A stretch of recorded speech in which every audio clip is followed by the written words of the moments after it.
Qual a importância da educação cristã na sua escola?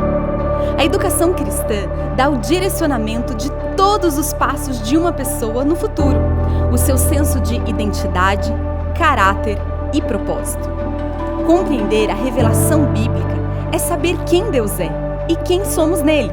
Assim, se dá a formação de uma cosmovisão que é biblicamente embasada, emoções equilibradas e uma fé enraizada na palavra de Deus. A Jornada Inspire de Educação Cristã é um currículo desenvolvido com todo o embasamento bíblico e pedagógico para que essa jornada seja sólida, verdadeira, relevante e divertida. Um material completo, incluindo o ensino infantil, educação fundamental 1 e 2 e o ensino médio. Dialogando com os pré-requisitos da BNCC e incluindo metodologias ativas de aprendizagem, a Jornada Inspire lança fundamentos da cosmovisão cristã de acordo com cada idade e necessidade. Proporciona às escolas, professores e também às famílias uma ferramenta que é para a vida. A Jornada Inspire existe para que cada aluno entenda que foi criado por Deus, amado por Deus e enviado por Deus para viver os seus propósitos na Terra. Criatividade, aprendizado, relacionamento, serviço e liderança. Cada aluno será convidado a viver e compreender os seus propósitos de vida em um mundo cheio de desafios, mas também com muitas oportunidades de transformação. Convidamos você a ser parte deste caminho para a formação da próxima geração de líderes servos excelentes. É hora de começar a sua jornada Inspire.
Boa noite, pessoal. Tudo bem? Sejam bem-vindos ao nosso webinar essa noite. Estão todos bem aí? Aqui em São José tá chovendo. Não sei de onde vocês estão, se tá chovendo aí também. A gente vai começar mais um webinar, mais uma sequência, né, de webinar. E essa sequência vai ser muito especial, porque serão as temáticas dos workshops da nossa Conferência Inspire de Educação. Então, quem esteve aqui, né, nos dias 20 e 21 de abril, sabe que foi assim, meu Deus, 2 dias extraordinários que impactaram muitas vidas. E os workshops foram super procurados, né? Os temas, assim, chamaram muita atenção. Então, a gente vai trazer esses temas para o nosso webinar. E para começar essa nova sequência, a gente está esta noite com a Regina Insfran, que é uma mestre excepcional. Eu tenho certeza que você vai ser muito abençoado por toda a bagagem e conhecimento que ela tem. Ela é maravilhosa e eu tenho certeza que você vai ser muito, muito abençoado e vai sair assim com uma nova visão. Então, Rê, é com você agora. Boa noite, queridos. Que bom que você está aqui. Vamos lá conversar um pouquinho sobre práticas pedagógicas, especificamente dentro do Fundi 2, que compreende aí do 6º ao 9º ano, que foi a workshop aí da conferência esse ano. Então, eu gostaria de começar com um versículo que está lá em Lucas 6,40, que diz assim, que o discípulo, ele não está acima do seu mestre, mas todo que for bem preparado será como seu mestre. Na verdade, para os nossos alunos, nós somos modelos de qualquer forma, querendo ou não, né? Eu sou orientadora educacional, eu já dei aula de educação cristã também, né? Ali no Colégio Inspire, estou há 10 anos ali trabalhando dentro da cosmovisão cristã e nós prezamos muito, muito, muito por isso, né? Trabalhar dentro da cosmovisão cristã em todos os conteúdos que são aplicados dentro da sala de aula. Os nossos alunos estão nos observando, estão atentos, né? Como nós falamos, como nós nos portamos, se realmente a gente fala o que a gente, se a gente age da forma como a gente prega, e eles estão atentos. Então, hoje nós vamos conversar um pouquinho sobre essa fase, essa faixa etária, onde os alunos nasceram ali em torno de 2011, 2012, né? Hoje, estando aí entre 6º e 9º ano. Então, eles estão entre 12, 11, né? Alguns alunos, dependendo da data de corte, até uns 15 anos. É essa faixa etária que nós vamos contemplar e conversar. 6º, 7º, 8º e 9º. 6º ano é uma fase de transição, né? Então, ela tá vindo, esses alunos estão vindo ali do 5º ano, junto com um professor polivalente, né, que cuidou desse aluno, dessa aluna, ajudou ali em todas as questões, né, de organização, organização espacial, do material, das avaliações, de tudo que ele faz, e ele vai para um mundo diferente, onde ele precisa exercer a responsabilidade, maturidade, embora não tenha tanto ainda, né, mas ele precisa se virar nesse mundo do 6º ano.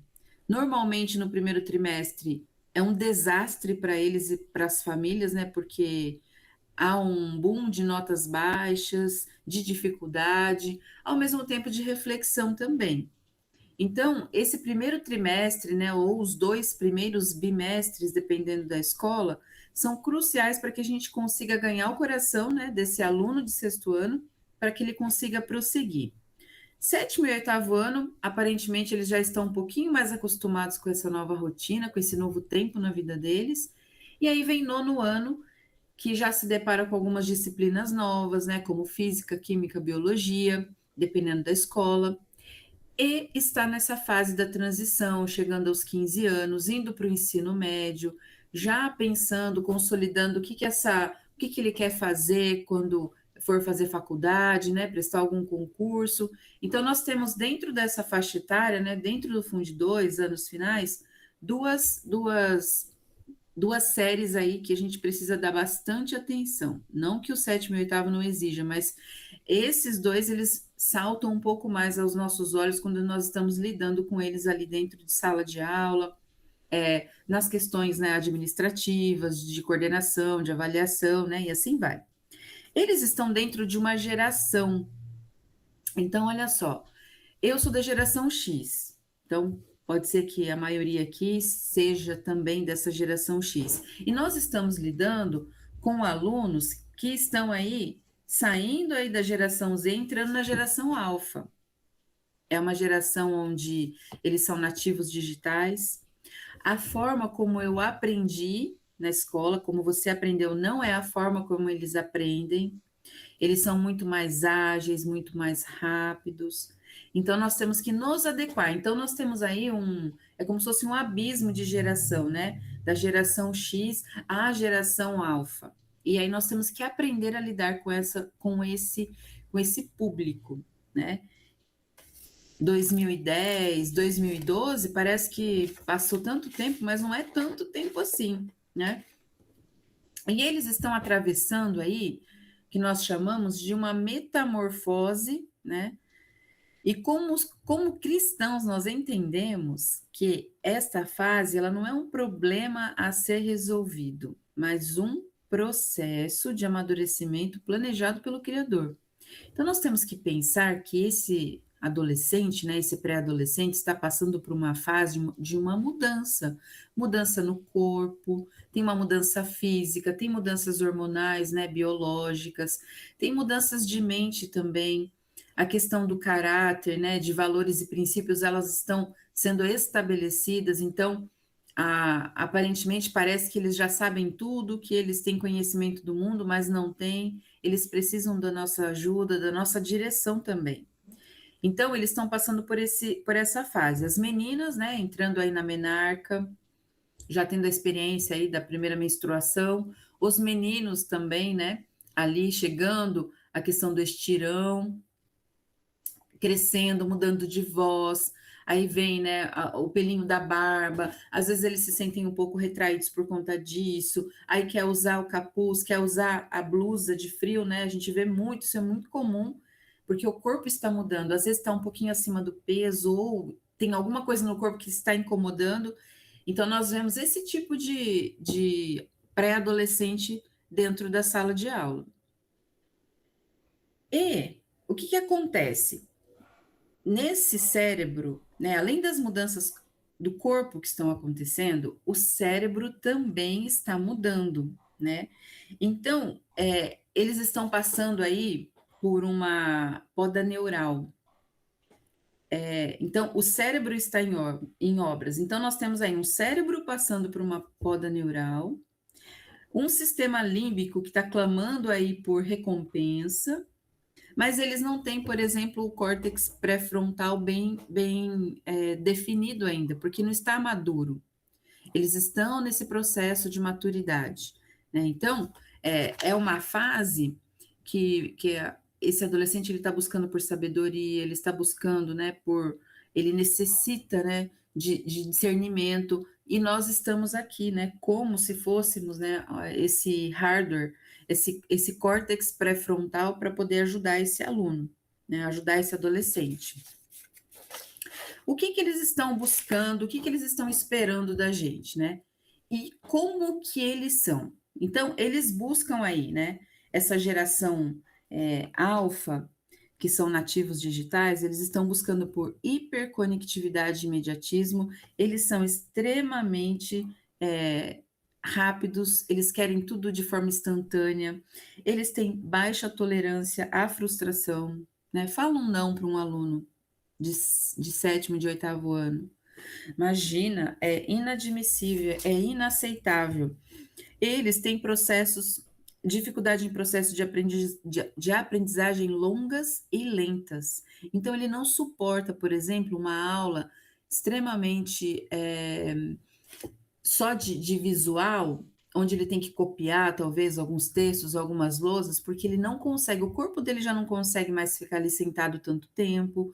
Muitas vezes o professor, ele precisa rever a forma como ele vai colocar a sala de aula dele, se vai colocar em U, se vai colocar em grupos de 4, se vai trabalhar em trio, se vai trabalhar em pares, né? Ele precisa ter essa habilidade, essa facilidade de lidar numa sala de aula assim. Outra coisa, multimodalidade. eles não leem apenas textos, eles estão lendo imagem, vídeo, áudio simultaneamente. O pré-adolescente, né, dentro dessa fase aí do 6º ao 9º ano, eles já estão tendo acesso, né, às telas, eles ficam, né, ali o tempo todo vendo vídeos, um vídeo atrás do outro, né?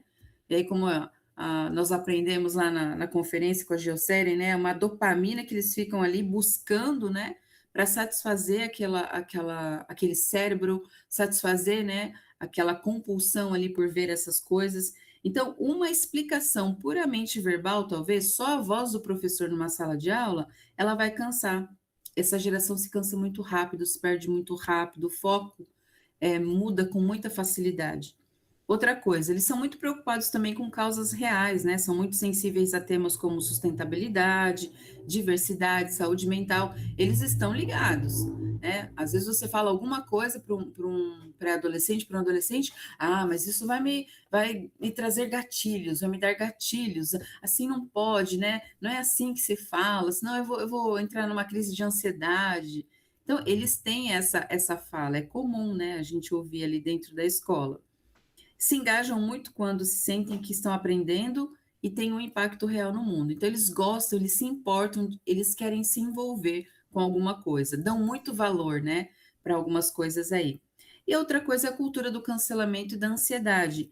Eles vivem sob pressão constante das redes sociais, que os torna muitas vezes mais ansiosos, frágeis emocionalmente diante de críticas diretas. Então, a questão do like, né, do unlike, será que vai curtir? Será que vai ser legal? Será que eu vou ser aceito no grupo? Tem muito disso também, né, entre o 6º ano e o 9º ano. Eles precisam de afirmação, precisam da nossa palavra de afirmação, de encorajamento, né? E dentro do ambiente confessional cristão, nós temos essa liberdade para falar, né, do amor de Jesus, de como nós podemos nos conectar com essa geração, como que nós vamos dar retornos para eles, né? Como que nós podemos conversar e se conectar? O que eles estão buscando? Eles estão buscando autenticidade. Então, nós temos que ser diretos e honestos com eles.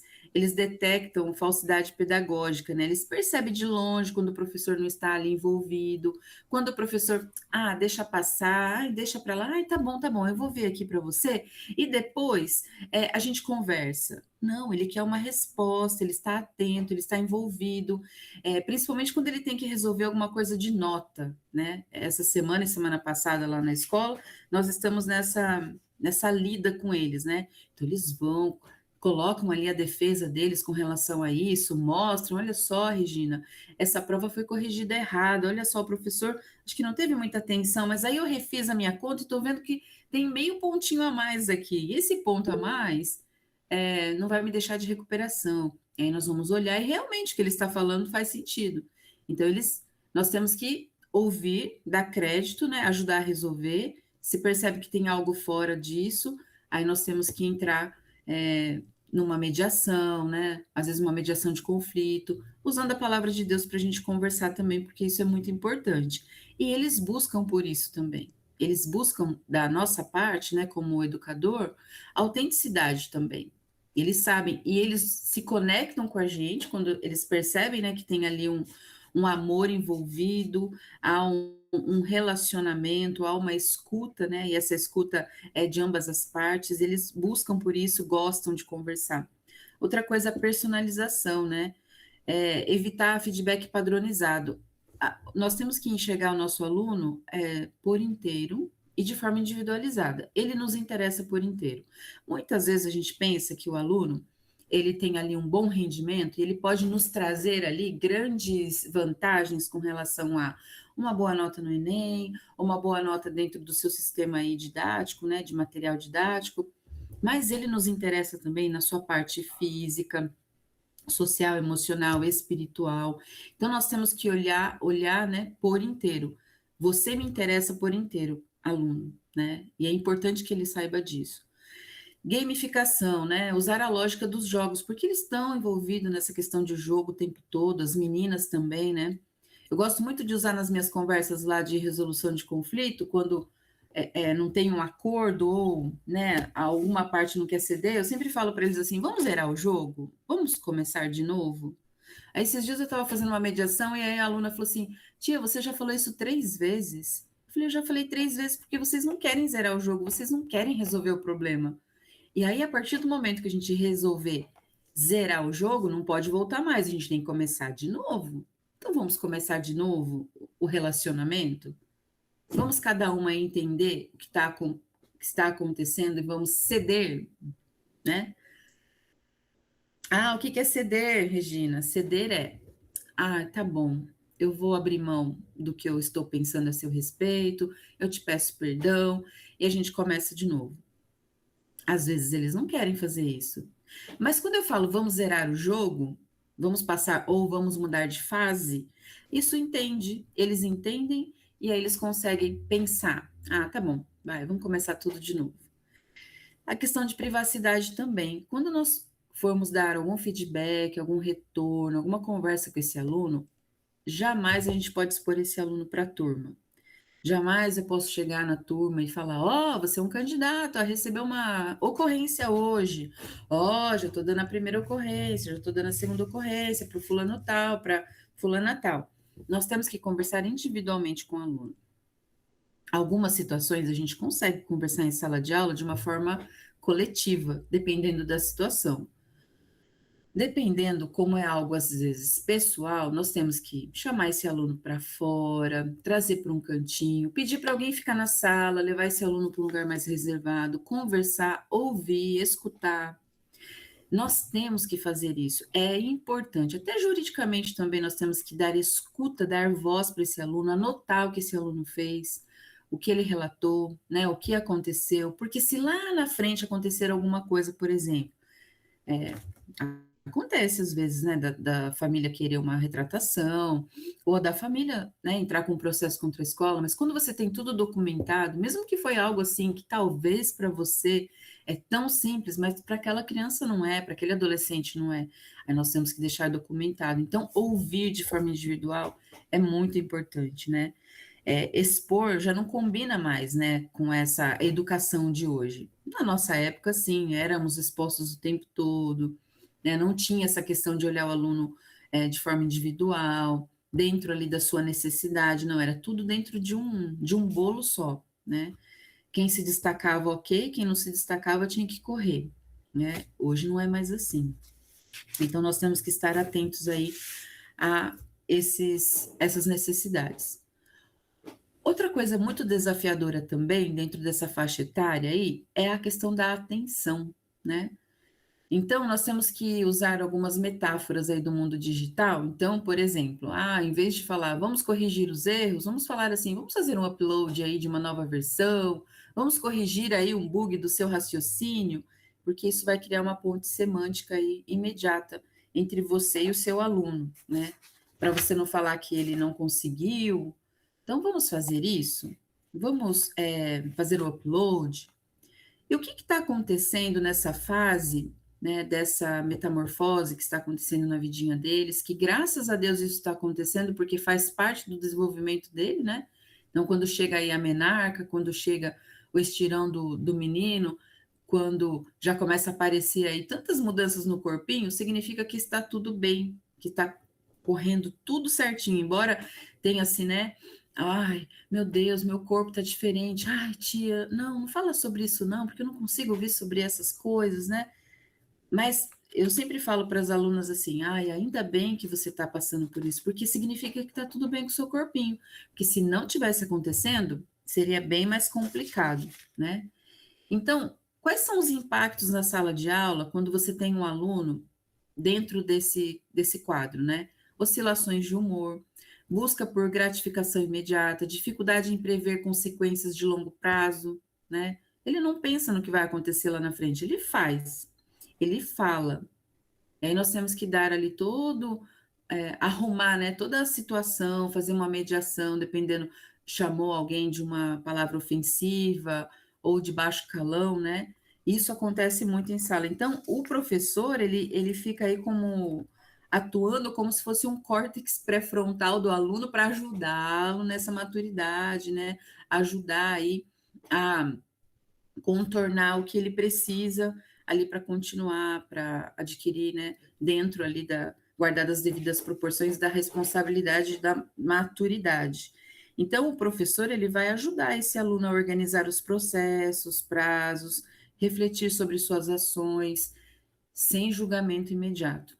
Uma coisa muito importante com relação a julgamento, quando a gente está tratando de escola, quando você estiver lá no seu conselho de classe, ou comentando alguma coisa, né, com a coordenação, com a sua orientação educacional, com a direção, é não fazer o julgamento, né?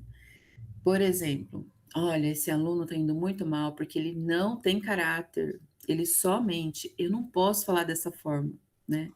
Já julgar, porque eu não sei o que está se passando no coração daquele aluno. As atitudes deles estão, as atitudes mostram, né, que ele não tem, mas eu não posso fazer juízo de valor com relação ao aluno. Então, quando você está ali dentro de um conselho de classe, você falando sobre um aluno, nós temos que tomar bastante cuidado com relação a isso. Na verdade, isso é algo assim bem gentil, né, da gente cuidar do nosso aluno. E se nós fizermos juízo de valor, isso pode trazer grandes problemas aí para a escola, né, quando a gente se fala da questão jurídica. E eu vou usar a frase aqui de uma amiga muito querida, Jusseren, que está aqui junto com a gente. Ela sempre fala que um cérebro em ameaça não aprende. Quando o professor não estabelece um vínculo com o aluno, ele não vai aprender. E pode passar a matéria, pode dar o conteúdo, pode explicar, ele não vai conseguir se conectar, ele não vai conseguir realizar uma atividade, ou fazer um trabalho, ou fazer uma prova.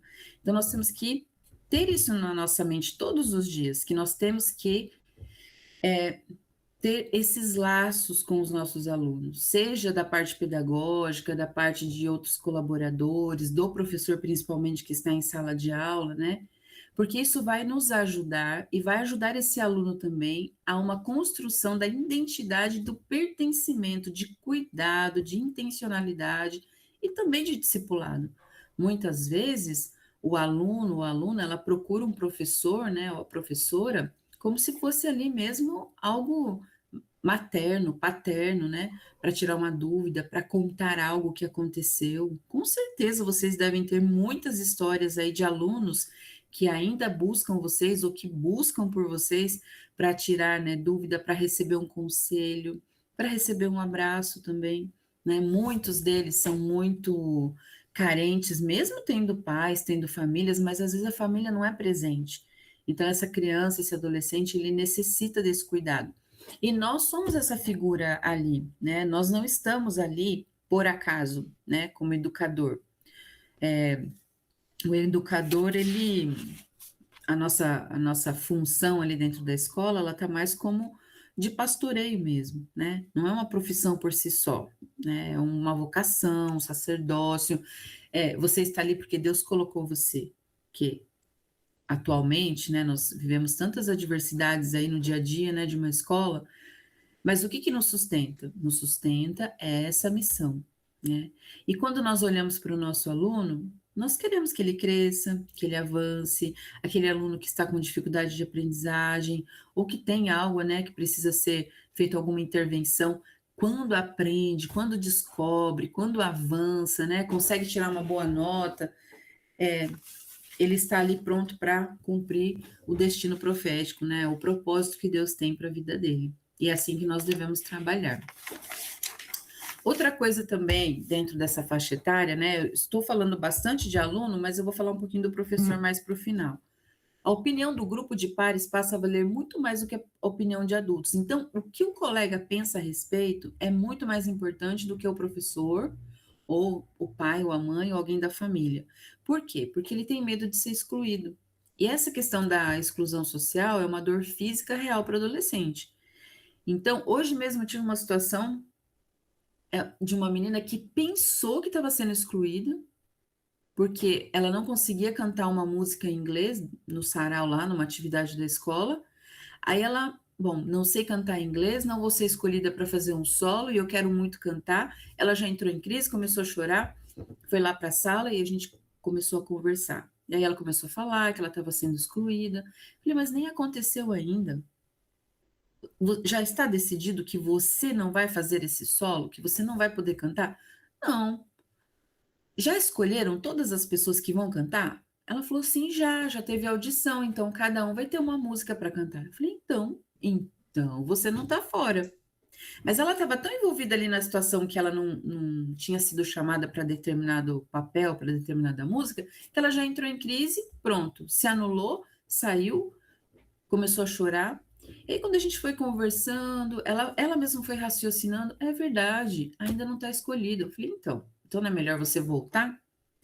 Vamos enxugar as lágrimas, vamos nos fortalecer, que com certeza você vai cantar uma música, porque você já está dentro desse processo, porque você já passou pela audição. Ela não tinha pensado nisso, e nós estamos ali para ajudá-los. Qual que é o impacto na sala de aula quando nós temos alunos, né, dentro desse quadro aí de exclusão, de medo, né, da dor física?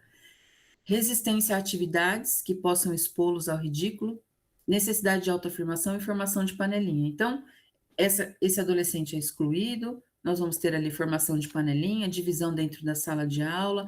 Esse adolescente, ele vai necessitar o tempo todo de autoafirmação, porque isso é importante para ele, e não vai conseguir fazer atividades, por exemplo, que tenha que expor ali na frente, que tenha que fazer um trabalho junto com um grupo e que tenha que apresentar diante da sala.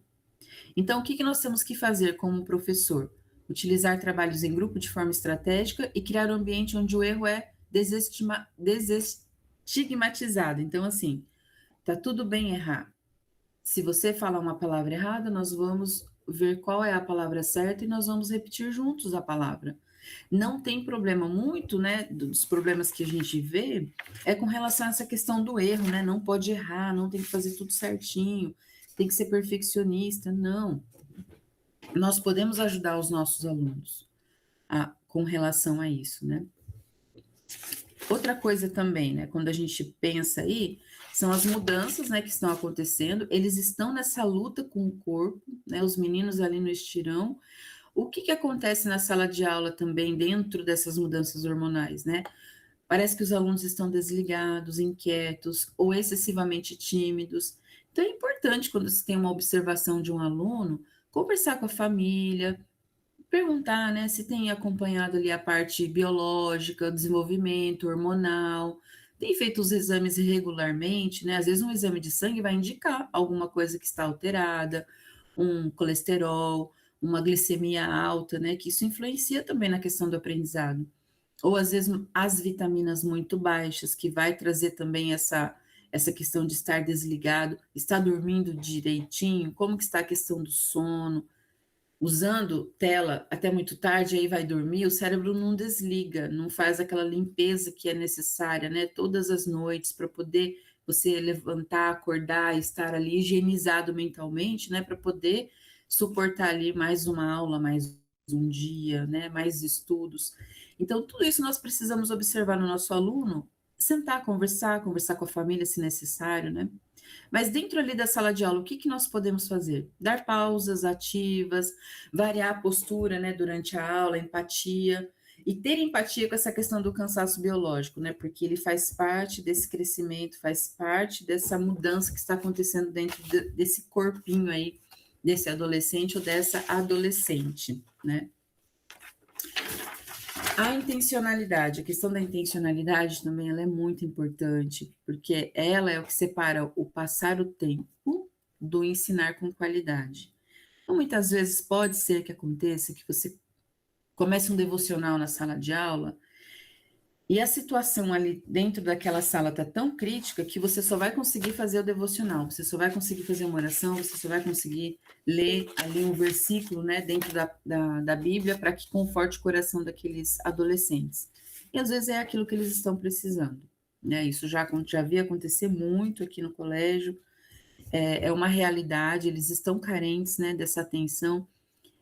E sermos intencionais é algo que vai fazer toda a diferença dentro do nosso dia a dia na escola, quando você vai dar um abraço em um aluno, quando você vai parar para ouvi-lo. E aí, como que você está? Como que está sua mãe? Tá tudo bem? Eu vi que você faltou esses dias. Tá tudo certo lá na sua casa? Né? Você conhecer esse aluno, né? Às vezes até por nome, algumas vezes por sobrenome, qual que é a realidade desse aluno, em que ambiente ele está inserido, né? E nessa fase, o estudante ele está buscando por autonomia. Então, quando o professor demonstra intencionalidade, transmite segurança. Então, ele vai se sentir seguro com você, seguro para perguntar, para tirar dúvida, para fazer uma brincadeira, né? Para trazer, às vezes, um mimo. Então, isso é muito importante. Combinados. Quando a gente conversa também sobre combinados dentro de uma sala de aula, nós temos algumas coisas aí para conversar.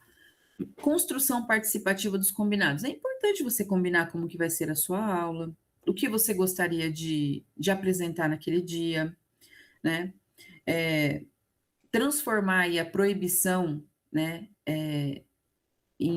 por exemplo, numa voz adequada, que ele vai entender, aquela coisa de rigidez, né, com o aluno, não pode, você tem que explicar o porquê que não pode, trazer leveza ali para aquele momento, né? Gestão de consequências, por exemplo, eles rabiscaram a carteira, fizeram a conta, sei lá, escreveram na carteira.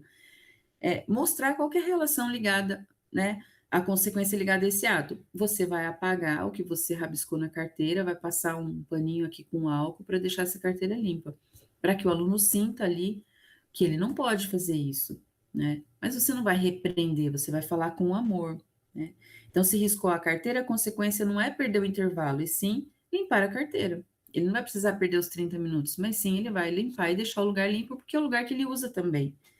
Estratégias de pausa positiva e autorregulação. Muitas vezes o aluno, você está vendo o aluno ali suplicando para que ele saia um pouquinho, vai tomar uma água, vai dar uma volta, leva isso aqui para mim lá na coordenação, busca para mim algo, traga para mim, pode sair, olha, você pode ficar 5 minutinhos sentado ali no sofá, pensa um pouquinho, respira fundo, daqui 5 minutinhos você volta.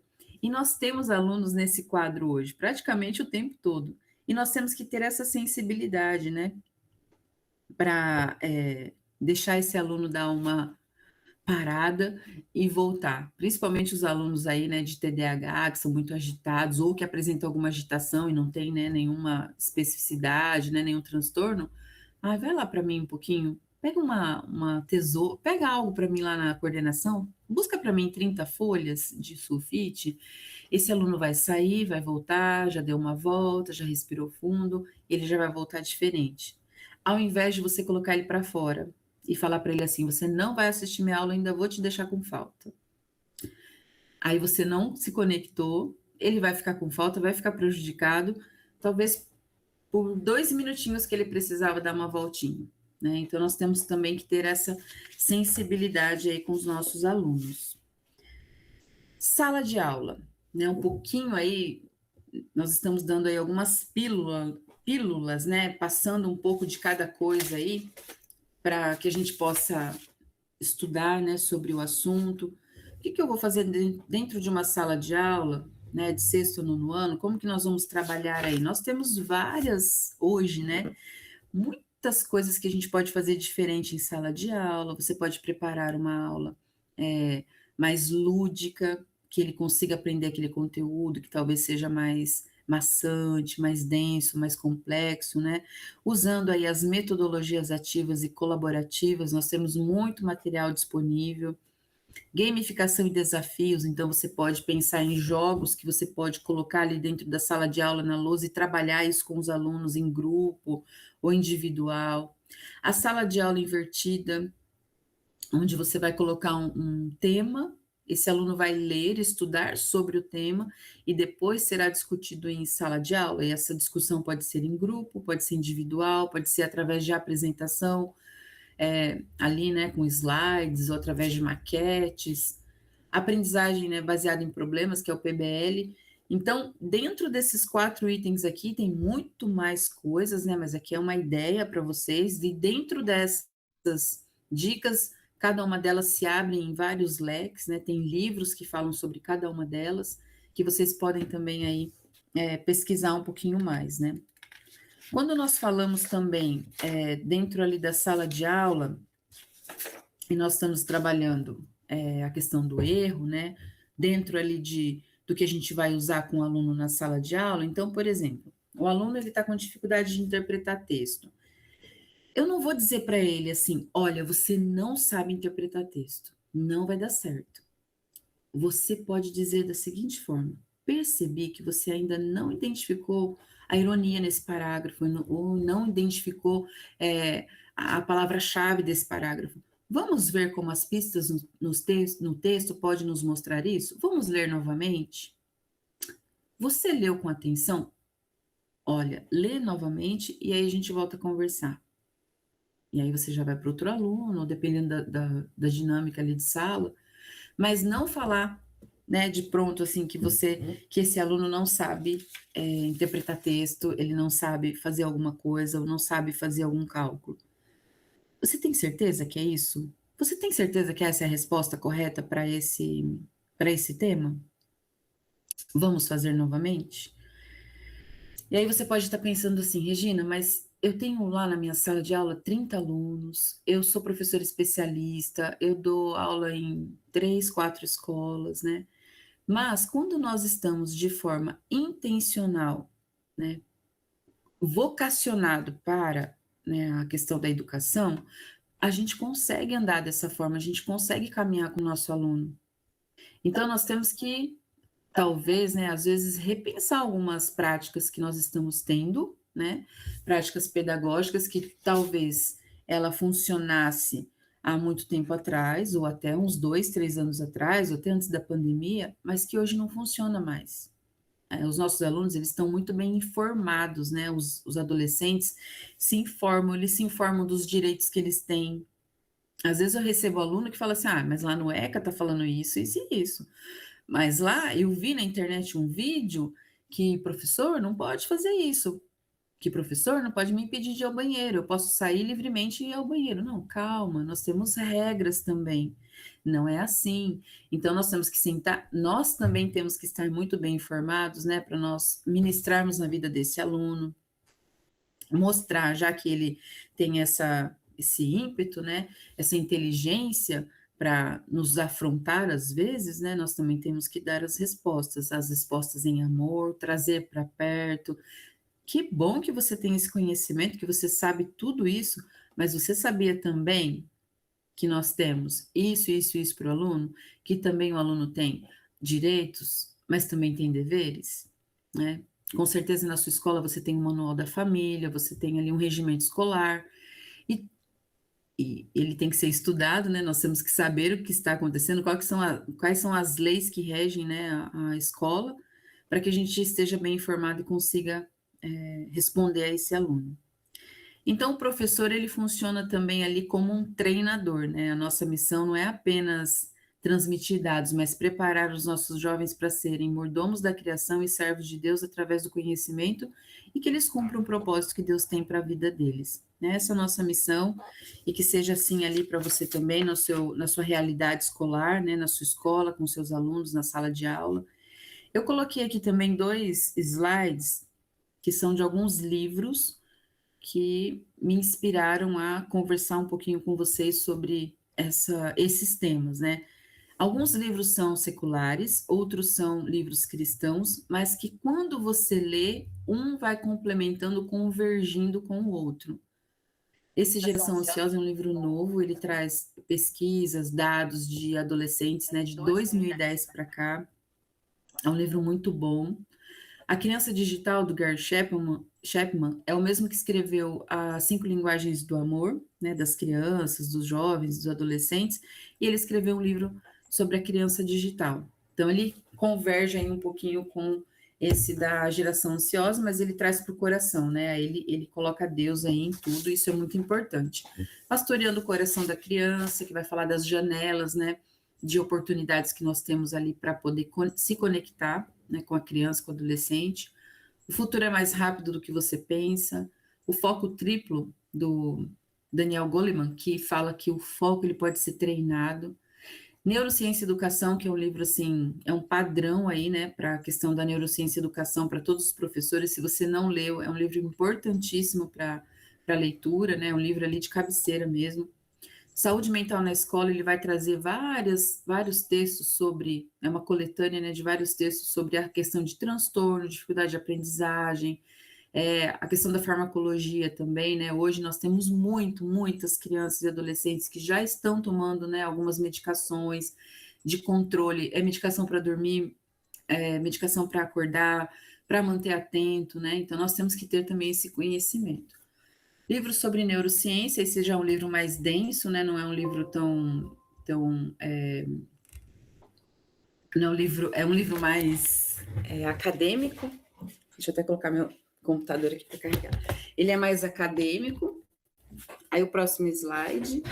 Esse também, Princípio de Neurociências, ele é mais acadêmico. Celso Antunes, né, na sala de aula, extremamente importante. A construção do afeto é do Celso Antunes também. Ele fala muito bem sobre essa questão, né, da construção do afeto dentro da sala de aula com o aluno. Metodologias ativas, mantenha o seu amor aceso, fala de relacionamento, né, entre pessoas, então vai falar aí de comunicação, limite, conexão. A comunicação não violenta também, que é muito importante para as nossas mediações, dentro de sala de aula, fora. E em tudo que fizerem, trabalhem de bom ânimo, como se fosse para o Senhor e não para as pessoas. Então, que Deus abençoe vocês. E eu estou à disposição também para o que precisarem, para conversar, para tirar dúvida. Deus abençoe cada um. Muito obrigada! Gente, é sempre maravilhoso ouvir a Regina, né? É sempre assim, com muito amor que vem. Eu trabalhei com ela, gente, e ela ama os alunos nesse nível. Eles vão ser corrigidos, eles saem de lá assim, transbordando, né? Porque é muito amor mesmo que ela derrama, é muita graça de Jesus na vida dos alunos. E é sempre muito bom ouvir com ela. E muito obrigado, Rê, por ter cedido seu tempo, por estar aqui conosco, viu? Compartilhando um pouco do que você construiu já esses anos todos, do que você tem vivido, né? Então, muito obrigada. Muito obrigada a todos os presentes aqui também, gente. Vocês que reservaram esse tempinho para estar aqui no nosso webinar, né? Nessa quarta-feira aí, mais friozinho. Muito obrigada por vocês estarem aqui. Semana que vem a gente tem webinar de novo, só que vai ser na terça-feira. Então, no grupo a gente vai colocar as informações tudo certinho, viu? Então, esteja acompanhando a gente no nosso grupo e estejam com a gente semana que vem, viu? Deus abençoe. Um beijo. Tchau, tchau para vocês.